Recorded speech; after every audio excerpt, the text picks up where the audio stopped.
वक्रतुंड महाकाय सूर्यकोटि संप्रभा निर्विघ्नं कुरु मे देवो सर्वकार्येषु सर्वदा। ओम श्री गणेशाय नमः। आप सभी को विनायक चतुर्थी की हार्दिक शुभकामनाएं। आप सभी पर गणेश भगवान की कृपा सदा सर्वदा बनी रहे। आप सभी से अनुरोध है कि कथा को पूरा अवश्य सुनिएगा। यदि आपने अभी तक चैनल को सब्सक्राइब नहीं किया है तो कृपया चैनल को सब्सक्राइब कर लीजिएगा ताकि आपको हमारे चैनल पर आने वाली हर व्रत कथाएं सुनने को मिलती रहे। तो आइए सुनते हैं विनायक चतुर्थी की व्रत कथा। हिंदू धर्म में गणेश जी को विघ्नहर्ता और मंगलकर्ता के रूप में पूजा जाता है। हिंदू पंचांग के अनुसार वैशाख माह के शुक्ल पक्ष की चतुर्थी तिथि पर विनायक चतुर्थी का पर्व मनाया जाता है।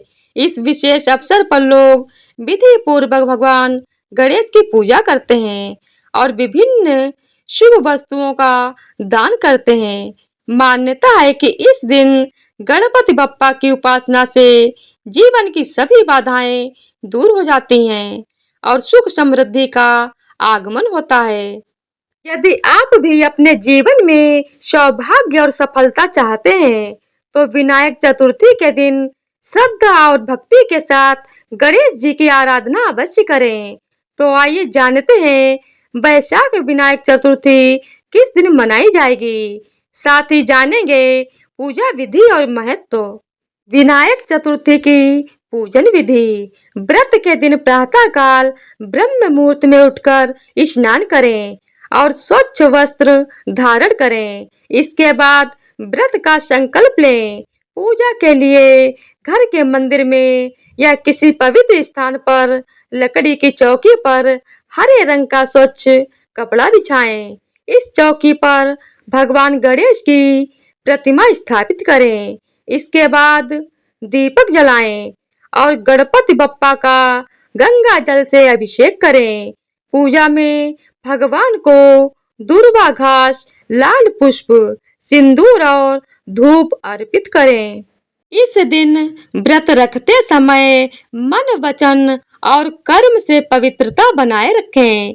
साथ ही नकारात्मक विचारों से दूर रहें और सेवा भाव से दान करें। इस दिन आप भोजन, वस्त्र या अन्य आवश्यक वस्तुओं का दान भी कर सकते हैं।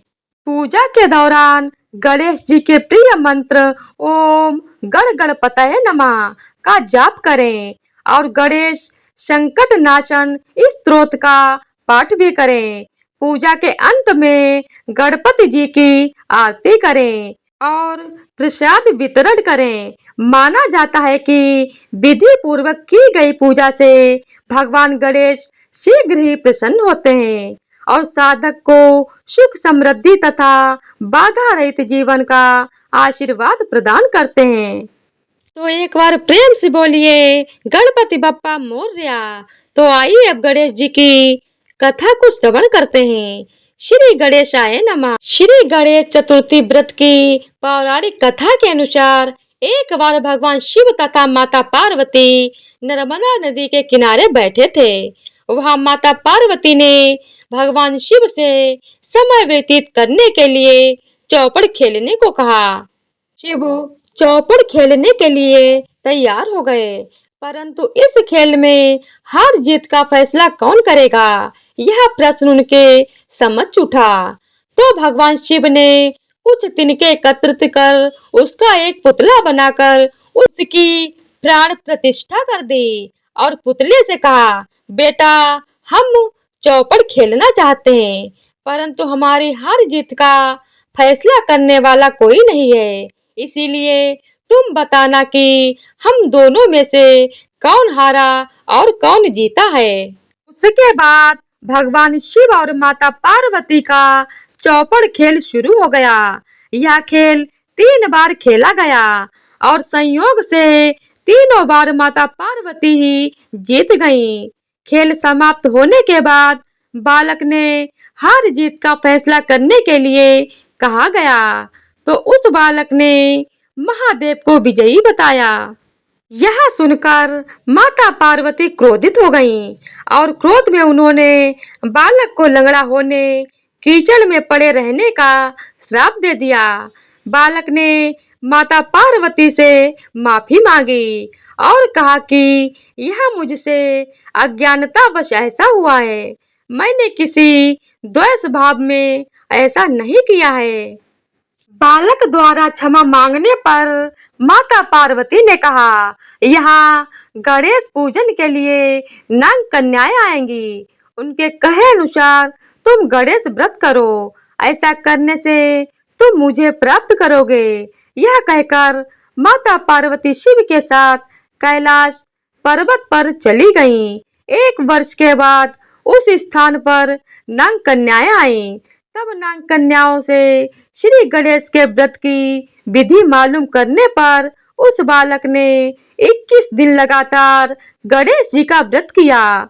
उसकी श्रद्धा से गणेश जी प्रसन्न हुए। उन्होंने बालक को मनोवांछित फल मांगने के लिए कहा। यह सुनकर उस बालक ने कहा, हे विनायक, मुझ में इतनी शक्ति दीजिए कि मैं अपने पैरों से चलकर अपने माता पिता के साथ कैलाश पर्वत पर पहुंच सकूं और वे यह सब देखकर प्रसन्न हो। तब बालक को वरदान देकर श्री गणेश भगवान अंतर्ध्यान हो गए। इसके बाद वह बालक कैलाश पर्वत पर पहुंच गया और कैलाश पर्वत पर पहुंचने की अपनी कथा उसने भगवान शिव को सुनाई। चौपड़ वाले दिन से माता पार्वती शिव जी से विमुख हो गई थी, अर्थात देवी के रुष्ट होने पर भगवान शिव ने भी बालक के बताए अनुसार 21 दिनों तक श्री गणेश का व्रत किया। इस व्रत के प्रभाव से माता पार्वती के मन से भगवान शिव के लिए जो नाराजगी थी वह समाप्त हो गई। तब यह व्रत विधि भगवान शंकर ने माता पार्वती को बताई। यह सुनकर माता पार्वती के मन में भी अपने पुत्र कार्तिकेय से मिलने की इच्छा जागृत हुई। तब माता पार्वती ने भी 21 दिन तक श्री गणेश का व्रत किया तथा दुर्वा फूल और लड्डुओं से गणेश जी का पूजन अर्चन किया। व्रत के 21वें दिन कार्तिकेय स्वयं माता पार्वती से आकर मिले। उस दिन से श्री गणेश चतुर्थी का यह व्रत समस्त मनोकामनाओं की पूर्ति करने वाला व्रत माना जाता है। इस व्रत को करने से मनुष्य के सारे कष्ट दूर होकर मनुष्य को समस्त सुख सुविधाएं प्राप्त होती हैं। तो प्रेम से बोलिए ओम श्री गणेशाय नमः। तो आइए अब विनायक चतुर्थी की दूसरी कथा आरंभ करते हैं। धर्म ग्रंथों में वर्णित पौराणिक कथाओं के अनुसार एक समय में राजा हरिश्चंद्र नाम का एक राजा राज्य करता था। उस राज्य में एक कुम्हार था जो अपने परिवार का भरण पोषण करने के लिए मिट्टी के बर्तन बनाता था। वह कुम्हार अपनी गरीबी से बहुत परेशान रहता था, क्योंकि जब भी वह बर्तन बनाता तो उसके बर्तन कच्चे रह जाते थे। अब मिट्टी के कच्चे बर्तनों की कमी से उसकी आमदनी कम होने लगी, क्योंकि लोग उसके मिट्टी के बर्तन नहीं खरीदते थे। अपनी समस्या का समाधान खोजने के लिए वह कुम्हार एक पुजारी से मिला। कुम्हार ने पुजारी को अपनी सारी दुविधा बताई।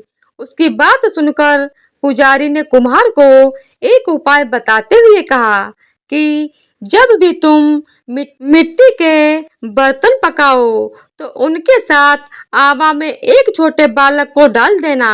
पुजारी के कहे अनुसार कुम्हार ने अपने मिट्टी के बर्तनों को पकाने के लिए आवा रखा और उसके साथ एक बालक को भी रख दिया। जिस दिन कुम्हार ने यह किया उस दिन संयोग से विनायक चतुर्थी थी। उस बालक की माँ बहुत समय से अपने बेटे की तलाश करती रही, लेकिन उसे नहीं मिला तो वह परेशान हो गई। उसने भगवान गणेश से अपने बच्चे की कुशलता के लिए खूब प्रार्थना करने लगी। अगले दिन सुबह जब कुम्हार ने अपने मिट्टी के बर्तनों को देखा कि उसके सभी बर्तन अच्छी तरीके से पक गए थे, साथ ही बच्चा जो आमा में था वह सही सलामत था और उसे कुछ नहीं हुआ। यह देखकर कुम्हार डर गया और राजा के दरबार में गया। राजा के दरबार में जाकर कुम्हार ने सारी बात बता दी। उसके बाद राजा हरिश्चंद्र ने बालक और उसकी माता को दरबार में बुलाया। राजा ने बालक की माँ से पूछा कि आखिर तुमने ऐसा क्या किया जो तुम्हारे बालक को आवा में भी रखकर कुछ नहीं हुआ। यह सुनने के बाद उस बालक की माँ ने कहा, मैंने विनायक चतुर्थी का व्रत रखा था और गणपति बप्पा की पूजा की थी। इसके बाद कुम्हार ने भी विनायक चतुर्थी का व्रत रखना शुरू कर दिया और इस व्रत के प्रभाव से उसके जीवन के सभी कष्ट दूर हो गए और वह खुशहाल जीवन व्यतीत करने लगा।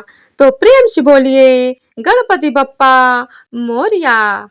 धार्मिक मान्यता है कि विनायक चतुर्थी के दिन गणपति बप्पा के विनायक स्वरूप की पूजा करने और व्रत रखने से जीवन के सभी दुख दर्द दूर हो जाते हैं। साथ ही जीवन में आ रही सभी प्रकार की बाधाओं से भी छुटकारा मिलता है। विनायक चतुर्थी के दिन पूजा के दौरान व्रत कथा का पाठ करना भी जरूरी माना जाता है। मान्यता है कि विनायक चतुर्थी व्रत में कथा का पाठ करने से शुभ फल की प्राप्ति होती है और मन चाही इच्छा पूरी होती है।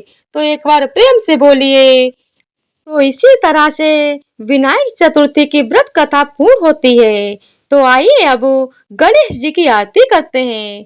जय गणेश जय गणेश जय गणेश देवा, माता जाकी पार्वती पिता महादेवा।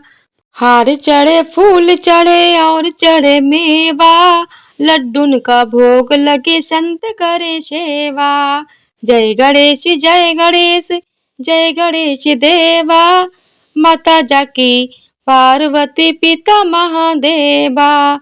एक दंत दयावंत चार भुजाधारी, मस्तक सिंदूर सोहे मूषे की सवारी।